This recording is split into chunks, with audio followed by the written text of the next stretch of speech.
इस वीडियो में हम समझने वाले हैं SIP प्लस SWP का एक ऐसा कॉम्बिनेशन जिससे आप अपनी रिटायरमेंट प्लानिंग कर सकते हो सकता है आज आप ऑलरेडी SIP कर भी रहे हो 5,000 की, 10,000 की, 15,000 की, बट वो 15,000 की SIP कितनी पावरफुल हो सकती है जब आप रिटायर होगे।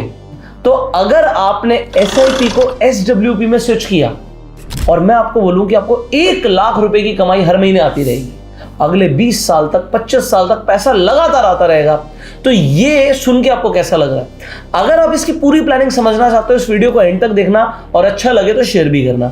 SIP आप सब जानते हैं एक बहुत पावरफुल चीज है जिससे आप अपनी वेल्थ को कंपाउंड करते हो, आप अपनी एक बड़ी वेल्थ क्रिएट कर सकते हो अगर आप हर महीने SIP करते जा रहे हैं। तो सिस्टमैटिक इन्वेस्टमेंट प्लान के बारे में आप लोग जानते ही हैं। मैं एग्जाम्पल ले रहा था 15,000 का, तो हम 15,000 को लेके चलते हैं।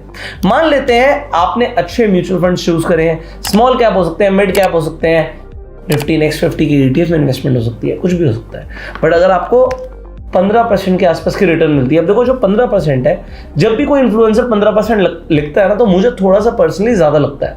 क्यों ज्यादा लगता है? क्योंकि आप मार्केट की जो रिटर्न्स है उन्हें 12-13% तक मान लो, 15% थोड़ा हायर साइड पे हो जाता है, बट ये हायर साइड अचीवेबल है। कब अचीवेबल है? जब आप निफ्टी के अलावा निफ्टी नेक्स्ट 50 या फिर मिड कैप या फिर स्मॉल कैप में इन्वेस्ट करते हो, यहां पे रिटर्न ज्यादा आती हैं। अगर आप चाहते हो हम निफ्टी नेक्स्ट 50 पर वीडियो बनाएं और आपको डिटेल में समझाएं कि कितना बड़ा डिफरेंस है, आपको कितना बड़ा डिफरेंस कंपाउंडिंग पे मिल सकता है, तो कमेंट कीजिएगा yes we want video on Nifty next 50। तो बड़ा इंटरेस्टिंग है, मैं आपको बताऊंगा पूरा कॉन्सेप्ट, और उसमें म्यूचुअल फंड्स और ETFs की भी बात करेंगे। रिटर्न्स बहुत जबरदस्त है, यहाँ पे आगे हम समझ रहे थे। तो 15,000 रुपया हम हर महीने लगा रहे हैं, इन्वेस्ट कर रहे हैं SIP में। 15% तक की अगर हम रिटर्न एक्सपेक्ट करते हैं तो 15 सालों में आपके पास लगभग 1 करोड़ हो जाएगा। मान लेते हैं आज आप यंग हो, आपने 20 साल 25 साल की उम्र में SIP शुरू कर दी। अगर आपने 25 साल की उम्र में भी शुरू कर दी, मान लेते हैं आप लेट होगा, आपने 30 साल की उम्र में भी शुरू कर दी, तो 20 साल के बाद आप कहते हो जी मुझे रिटायर होना है। सो 20 ईयर्स एक ऐसा टाइम होता है, बंदा कहता है मैंने काम किया, अब मुझे रिटायर होना है। सो वो एज कुछ भी हो सकती है, हो सकता है आप जल्दी रिटायरमेंट प्लान कर रहे हो, तो मैंने यहाँ पे 20 ईयर्स का टाइम ले लिया। कोई कहेगा जी मैं ज्यादा काम करूंगा, तो भैया तो वो तो पावर ऑफ कंपाउंडिंग है, यहाँ पे 25 कर दूंगा तो रिटर्न ही कुछ और हो जाएगी। बट हम एक एवरेज 20 साल तक का आपका एक टाइम होराइजन लेके चलते हैं कि इतने साल आप काम करोगे। तो अगर आपने 20 साल के लिए काम किया तो आपने 15,000 रुपए हर महीने जोड़ जोड़ के आपने अपनी टोटल इन्वेस्टमेंट वैल्यू को 2,27,00,000 से पार कर दिया है।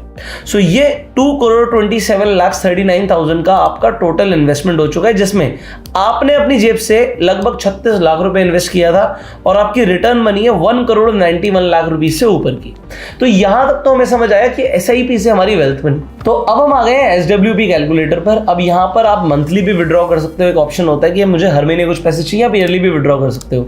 अब पॉइंट यहां पर ये आता है कि लोगों को ऐसा लगता है कि ये जो सारा पैसा 2,27,00,000 ये पूरा का पूरा हमारा है।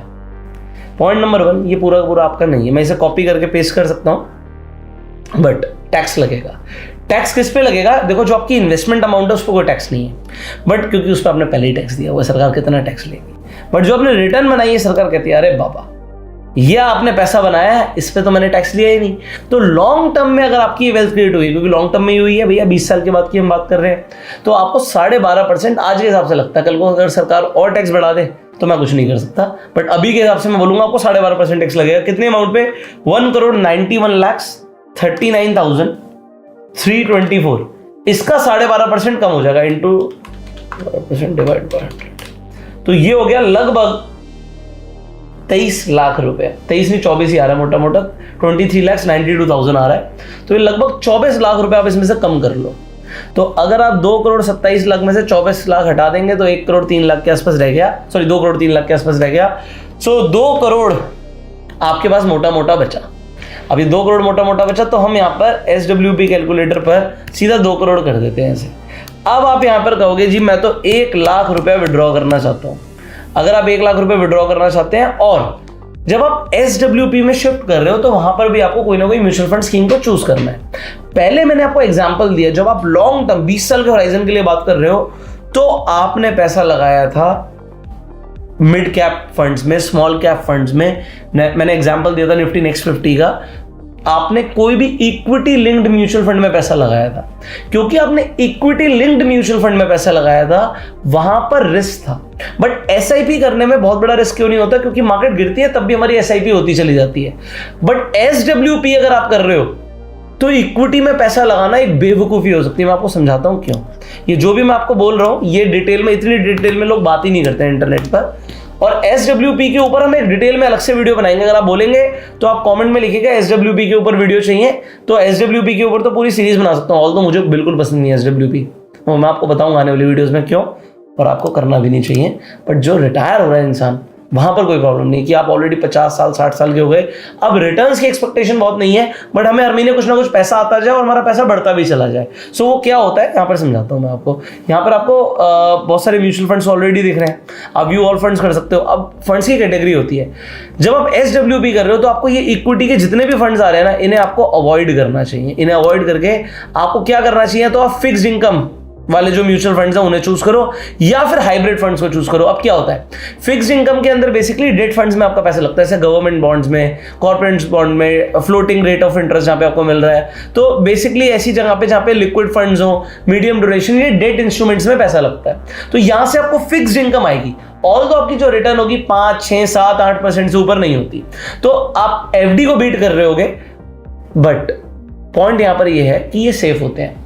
अगर आपको थोड़ा सा रिस्क भी लेना है और आपको साथ साथ फिक्स्ड भी चाहिए, तो फिर आपको हाइब्रिड को चूज करना चाहिए। हाइब्रिड क्या होता है, equity plus debt is hybrid. तो दोनों का कॉम्बिनेशन, तो पैसा कुछ इक्विटी में जा रहा है, कुछ डेट में जा रहा है। अलग अलग फंड में अलग अलग तरीके से होता है। तो एग्जांपल के लिए आप हाइब्रिड फंड्स को चूज करते हो, तो यहां पर जो सीएजीआर देख रहे हो आप 12%, 13%, 8%, तो अगर मैं सॉर्ट करूं बाय सीएजीआर तो 13% जो आ रहा है, तो आप एक रफ आइडिया मान के चल लो 12% के हिसाब से आपको रिटर्न्स निकल सकते हैं। बट अगर 12% ना भी निकले तो आप, अगर आप कंजर्वेटिव हो, 10 भी मान के चल सकते हो। सो यहाँ पर अगर मैं यहाँ पर 12 कर देता हूँ और मैं सिंपली कैलकुलेट पे क्लिक करता हूँ 20 साल के लिए, तो अब होगा क्या कि आप 20 सालों में, अगले 20 साल तक आप हर महीने 1-1 लाख रुपए विड्रॉ करते चले जाओगे। हर महीने आपको 1-1 लाख रुपए आता चला जाएगा, बट फिर भी आपकी जो इन्वेस्टमेंट की फाइनल वैल्यू होगी वो 11 करोड़ रुपए हो जाएगी। 2 करोड़ आपने इनिशियली डाले थे, 1 लाख रुपए विड्रॉ करते चले गए 20 सालों के लिए, पैसा कम नहीं हुआ, पैसा उल्टा बढ़ गया, और टोटल आपको इंटरेस्ट अर्न हुआ है 12 करोड़ रुपया। अब मैं अगर यहां पे आपको बोलूं कि अगर आप 1 लाख रुपए की जगह 2 लाख भी विड्रॉ कर सकते हो तो आपको कैसा लगेगा? तो अगर आप यहां पे कैलकुलेट करोगे तो आपको समझ आएगा 4 करोड़ 80 लाख रुपीस विड्रॉ कर चुके होगे। बट अब आपकी जो वैल्यू है वो सिर्फ 1.8 करोड़ रुपीस बचती है। ये आपका इंटरेस्ट अर्न था, बट आप वो निकाल चुके हो। अब पॉइंट यहां पर ये है, अब ये बहुत ज्यादा ईयर्स तक सस्टेन नहीं होगा। अब ये बहुत ज्यादा सालों तक क्यों नहीं चल पाएगा? क्योंकि अब सिर्फ बचा ही 1.8 करोड़ रुपीस है। तो आप धीरे धीरे निकालते चले जाओगे, तो आपके लगभग आप मान के चलो 20-25 साल आराम से कट जाएंगे। आप अपना खर्चा भी मौज में कर पा रहे हो, और यहाँ पर आपको पैसा भी बचा हुआ है जो आप इमरजेंसी फंड की तरह सोच के चल सकते हो। पॉइंट यहाँ पर ये है, एसडब्ल्यूपी उन लोगों के लिए अच्छा है जिन्हें पता है कि हमें एक लिमिट के अंदर खर्चा करना है। मतलब आप 1 लाख के अंदर ही खर्चा करना चाहते हो, 2 लाख के अंदर ही खर्चा करना चाहते हो। बट पॉइंट ये है कि अगर आपको ऐसा लगता है यार जरूरी नहीं कि मेरे को हर महीने 2 लाख की जरूरत पड़ेगी, भी जब पड़ेगी तब निकाल लूंगा, तब आपके लिए एसडब्ल्यूपी बेटर नहीं होता। क्या बेटर होता है वो हम आने वाली वीडियोस में बताएंगे। बट अभी के लिए आई होप आप लोग अपनी इन्वेस्टमेंट्स कर रहे होगे, चाहे आप स्टॉक मार्केट में एसआईपी कर रहे हो, या फिर मैं अगर आपको बोलूं कि आप ईटीएफ्स के अंदर इन्वेस्टमेंट कर रहे हो, चाहे वो निफ्टी बीज हो, चाहे वो जूनियर बीज हो, चाहे आपकी बैंक बीज हो, या फिर अच्छे स्टॉक्स हो। अगर आप अपनी इन्वेस्टमेंट कर रहे हो तो आप देख रहे हो कि लॉन्ग टर्म में तो हमें मुनाफा होता ही है। सो अपनी इन्वेस्टमेंट को कंटिन्यू रखिए।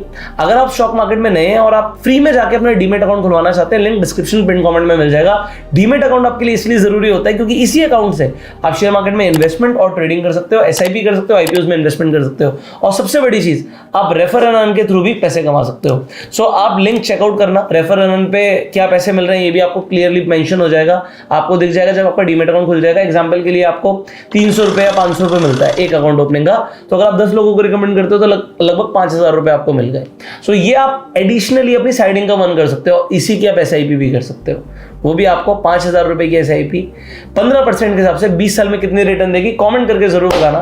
तब तक के लिए अगर आपको कोई सवाल है वो भी आप कमेंट में पूछ सकते हैं, लाइक कर सकते हैं, इस वीडियो को शेयर कर सकते हैं, जिससे लोगों को समझ आए एसआईपी प्लस एसडब्ल्यूपी के कॉम्बिनेशन से कैसे हम रिटायरमेंट प्लानिंग कर सकते हैं। Finally subscribe the channel, click on the bell icon. You go self made and Jai Hind.